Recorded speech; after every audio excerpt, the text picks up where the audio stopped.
আমার কথাগুলি সবাই গ্রহণ করে নিবে না। অনেকেই বলে যে হুজুরে মিনাজ শরীফ উঠাই দিছে, আগে 5 ওয়াক্ত দোয়া করতাম, এখন হুজুরে 2 ওয়াক্ত দোয়া করে। আপনারা দলিল যা বুঝান, আমি 40 ওয়াক্ত দোয়া করি। রাসূল দোয়া করছেন, আমি 40 ওয়াক্ত দোয়া করি।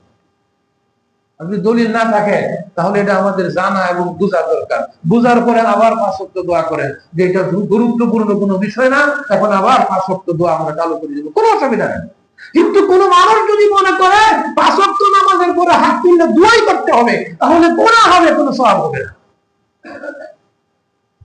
কথা বুঝাইতে পারছি তো? না বুঝেন নাই, জিদটাকে বুঝাইতেছে, খুব বেশি ভালো বুঝেন নাই।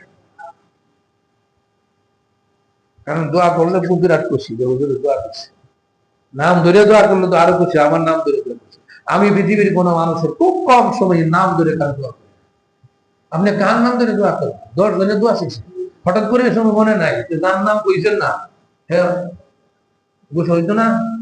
এটা লেগে আমার দোয়া হইলো, আল্লাহ যারা দোয়া চাইছে, যে যেরকম চাইছে এরকম দেন, কম পড়বো।